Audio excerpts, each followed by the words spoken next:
มาทุกคนเนาะแบบเงินแบบนี้นะทุกคนบัตรคนมีก็มีแต่ว่าเนาะเป็นเงินงามเนาะบัตรคนบ่มีก็มีเงินแบบนี้นะทุกคนเบิ่งแต่เสาทุกคนเบิ่งเสาเฮือนก็เป็นไม้หกไม้เหี้ยนะทุกคนเห็นบ่ก็เป็นแบบย้อนยุคย้อนหลังย้อนสมัยให้พี่น้องเมืองไทยนะครับเพราะว่าพี่น้องเมืองไทยว่าโอ้โหเห็นบรรยากาศแบบนี้แล้วคิดฮอดเมืองไทยสมัยแต่กี้นะครับทุกคนเบาวันนี้ก็ เป็นแบบนี้มาถ่ายมายั่งให้เบิง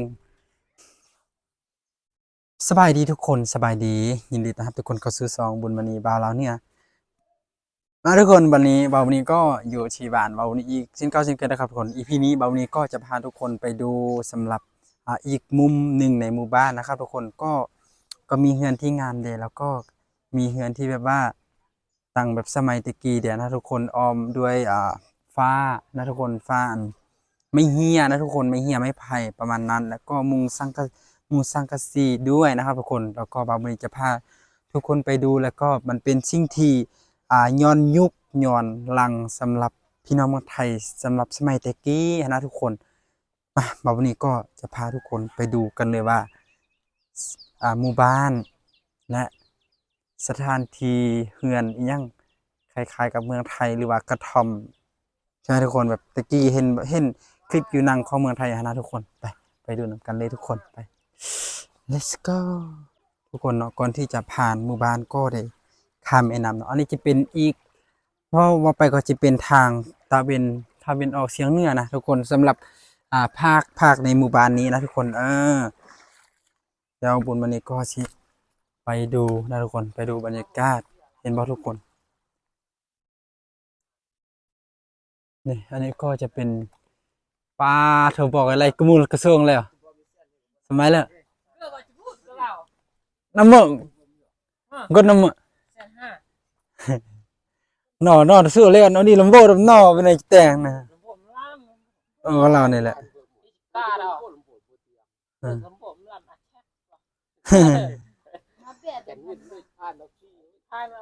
โมนี่ก็ไอ้ผู้ย่อหาใจอย่าบ่โอ้น้อยเจถ่ายวิดีโอได้ครับอืมน้องน้ำมันนี่กี่เขาอีแลกแบกกี่ของสละแล้ว บ่เก็บเงินน้ำมัน150,000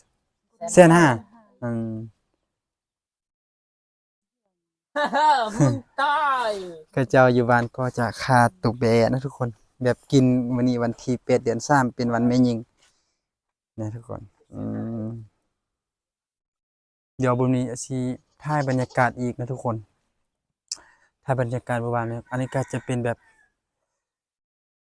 อ่าเราเข้านะทุกคนเราเข้าแต่ว่าน่าจะบ่มีเข้าเนาะเพราะว่าเขาเจ้าเปิดแบบนี้เดี๋ยววันนี้ข้อขึ้นไปเบิ่งไปดูนำกันนะทุกคนอุ้ยพระโทโอ้บ่มีเข้าบ่มีหยังแล้วนะทุกคน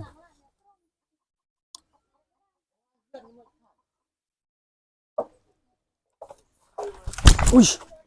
นี่ทุกคนอันนี้บ้านเนาะบ้านนี่อันนี้ก็จะเป็นไม้เหี้ยนะทุกคนที่แบบเฮ็ดเป็นมุงนะมุงนี่นะนี่ทุกคนปาโทก็จะประมาณนี้นะทุกคนหมู่บ้านแล้วก็มีเฮือนงามเฮือนหยังเดนะ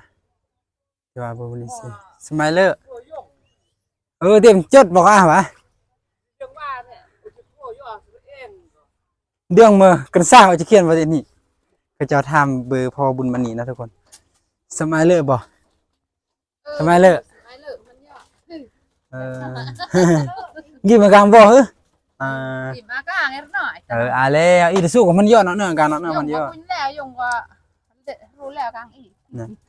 Gàng ít số của mình nó nữa mình do.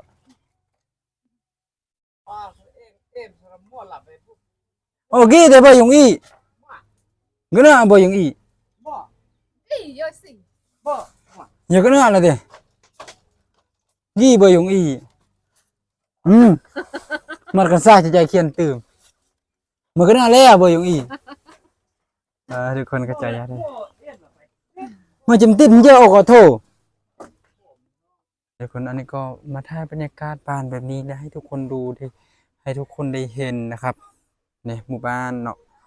หมู่บ้านก็จะประมาณนี้ในอีกในมุมนี้นะทุกคนมุมหนึ่งก็อยู่นี่อยู่ลงพูน คุณนะทุกคนแต่ว่าอ้อมรอบด้วยภูเขาอีหยังต่างๆนะทุกคน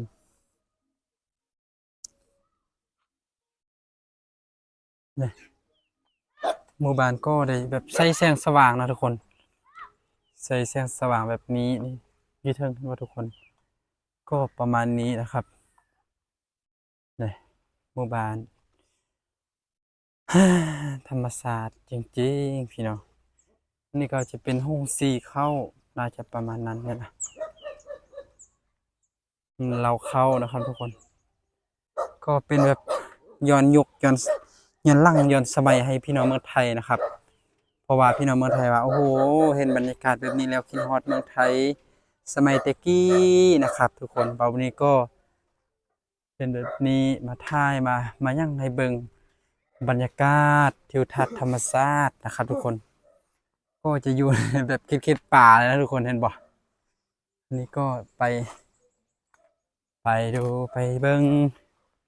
ไปชมบรรยากาศนะครับทุกคนอันนี้ก็จะเป็นฟืนนะครับทุกคนฟืนรัวฟืนไปติดไฟทำมาหากินแบบประมาณนั้นนั่นแหละนะทุกคนเนี่ยก็ประมาณนี้นะทุกคนที่ พามาดูในมุมนี้ในบ้านนี้นะทุกคน ก็สวยนะครับทุกคนสำหรับคนที่แบบว่าอยู่คิดนอกนะมันเป็นธรรมชาติดีนะครับทุกคนโอ้โหเดี๋ยววันนี้ขอถ่ายรูปกับบ้านนิดนึงครับมาทุกคนไปต่อนะครับทุกคนถ้ามีฟังเพลงอีกนะครับทุกคนโอ้ยตัวมานี่เนาะ เอ้ยเจ้าห้องยังก็โอ้ก็จะฟังเพลงมวนเนาะอันนี้ก็เป็นเฮือนบ่ทุกคนบาวนี่ก็บ่ฮู้นะเพราะว่าบ่ได้กลับบ้านโดนนะครับทุกคนสมายเลอร์โอ้เมียก็จิโอกี่มาเมื่อกี่มากางเมื่อกี้ Sơ, gang sơ mà kìa, ก็ทุกคนอันนี้ก็เป็นเฮือนเนาะเดี๋ยวป้างเมียเมื่อบ่ đường, vợ chồng, เปออมเมืองเซอร์มาเมืองเซอร์น่ะเซอร์มือเซอร์เพียงมือเกิมยัดนะสกี้เวียงมา rồi tư, อย่าดื่มเจ้าของก็เป็นไปนอนป่านะทุกคนเห็นบ่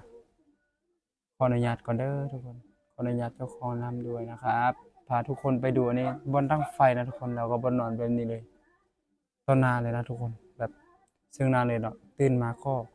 ดังไฟนะทุกคนแล้วก็บ่อนวางน้ำอีกอย่างก็อยู่นี่หมด ทุกคนเบาไว้ก็จะสวยในะใดดี เขาก็บ่มีหยังหั้นนะทุกคนแต่ว่าอยากเห็นเจ้าของเนาะบ่เห็นเจ้าขององค์วินเจ้าของทำมายงทำมามะเมเด้ nó là มายาลาเมียก็น้องชื่อซื้อโอมาเมื่อ chữ lèo, โอมาซื้อมา lử, มีจื้อแล้วกันเนื่องเราละวานเนาะบุญมณีได้ถามเพิ่นเนาะเพิ่นแบบผู้นี้เราบ่ค่อยแบบเต็มปานใดนะทุกคนแบบคนที่แบบว่าบ่เต็มหันนะแล้วบุญมณีถามว่าจื้อบุญมณีบ่เพิ่นว่าจื้อเนาะแล้วถามชื่อว่าชื่อหยังบ่ฮู้ แล้วว่าสิแหละอันนี้บ่ยัดน้ำมือกลขี่กางกี่บ่ยัดน้ำมือกล kìa, sam, Biết. sam rồi, 3คนเมมา buổi nó tiêu việc sư, เมียแต่งเวีย à, อย่ามาเมีย ôm vô à, น่ะ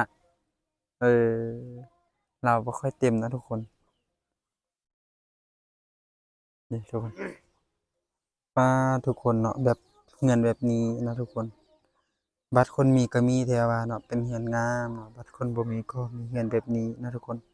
เบิ่งแต่เสาดูทุกคนเบิ่งเสาเฮือนก็เป็นไม้หกไม้เหี้ยนะทุกคนเห็นบ่เนี่ยทุกคนแบบนี้เนาะเป็นเสาเฮือนนะเห็นบ่โอ้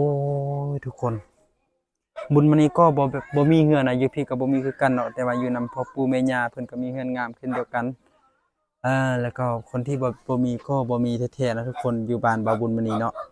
คนที่บ่มีก็บ่มีแท้นะทุกคนนะ บ่แม่นว่าเว้านะทุกคนบ่มีเทเห็นบ่เซาเฮือนก็ประมาณนี้อันนี้อยู่นำกัน3คนเนาะอันนี้ก็เป็นเด็กกำพร้าเนาะพ่อเพิ่นก็เสียเนาะพ่อเพิ่นก็เฒ่าแก่แล้วก็เสียเนาะพ่อแม่ทุกคน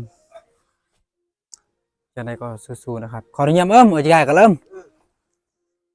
ประมาณนี้นะทุกคนนี่ล่ะอันนี้ก็งามเด้มีอันเพลงมีหยังนะทุกคนเออโอ้บรรยากาศทางบ้านนะทุกคนสุดยอดจริงๆนะทุกคนสุดยอดอีหลีเลยเนี่ยทุกคนนี่ก็จะเป็นไก่ตอนะครับทุกคนแบบไก่ตัวนี้จะเป็นเครื่องมือในการที่แบบห้าไก่ปลากินนะทุกคนโอ้คักคักคักขออนุญาตเอ้ยเอ้ยเอ้ยหอมแก้มตัวไก่อีกทุกคนปลาเถอะโอ้ยเอ้ยเอ้ยเอ้ยเถอะปลาเถอะคักคักคักโอเคขออนุญาตเมียนไอทายเมียขออนุญาตเด้อใจพร ทุกคนก็จะประมาณนี้นะทุกคนแต่ทายไปต่อเนาะเงินก็ทางฝั่งนี้นะทุกคนสไลด์ก็จะเป็นแบบนี้นะแบบว่าเป็นธรรมชาติเป็นเงินที่มุงด้วยสังกะสีก็จะเป็นขี้เมียงแล้วนะทุกคนเห็นบ่สังเกตแต่ละบานเห็นบ่สีแดงหมืดเลยนะประมาณนั้นนะทุกคนโอ้โหธรรมชาตินู่นแบบโอ้สวยมากทุกคนโอ้สุดยอดจริงๆทุกคนสุดยอดอีหลีเลยว้าวบรรยากาศนี่ก็จะเป็นเราเข้าอีกแล้วนะทุกคนเราเข้าแบบน้อยๆประมาณนี้นะทุกคนดูแบบว่าสุดยอดเลยทุกคนงานธรรมชาติจริงๆนะทุกคนบาบูนี้ก็ชอบแบบนี้มากนะครับเห็นปะโอ้โหเนาะผู้ใดที่แบบนี่อันนี้แบบสมมติว่าคน คือเจ้าว่าเจ้าถ้าเจ้าของบ่อยู่ห้ามเปิดเด้อจี้ไว้ดีๆอันนี้ก็จะเป็นคนนอกๆชนบทที่แบบว่าเขียนหนังสือเขียนก็บ่ถูกไวยากรณ์เนาะพยัญชนะสระอีหยังบ่ถูกเลยเนาะถ้าว่าผู้ใดที่แบบเขาเจ้าไปบ้านก็จะใส่แบบนี้นะทุกคนเพื่อป้องกันนะครับแน่ทุกคนป้องกันก็ยังมีบ่อนเข้าเนี่ยนะ แล้วก็อันนี้ก็จะเป็นบ่อนตักเครื่องนะทุกคนทุกๆบ้านก็จะมีแบบนี้เห็นบ่อันนี้ก็เป็นบ่อนตักเครื่องเช่นเดียวกันเห็นบ่ทุกคนสำหรับหมู่บ้านแบบนี้ก็จะเป็นฮาวตักเครื่องแบบนี้เลยนะครับก็คักๆๆทุกคนทุกคนดีใจบ่ที่บาบูนี้พาทุกคนไปย้อนยุคไปเบิ่งบรรยากาศไปเบิ่งสถานที่ที่แบบว่าทุกคนบ่เคยเห็นนะทุกคนเอ้ยคักจริงๆนะครับสุดยอดเลย ทุกคนเนาะบาวันนี้ก็พาทุกคนไปดูบรรยากาศไปชมบรรยากาศไปเบิงธรรมชาติแล้วก็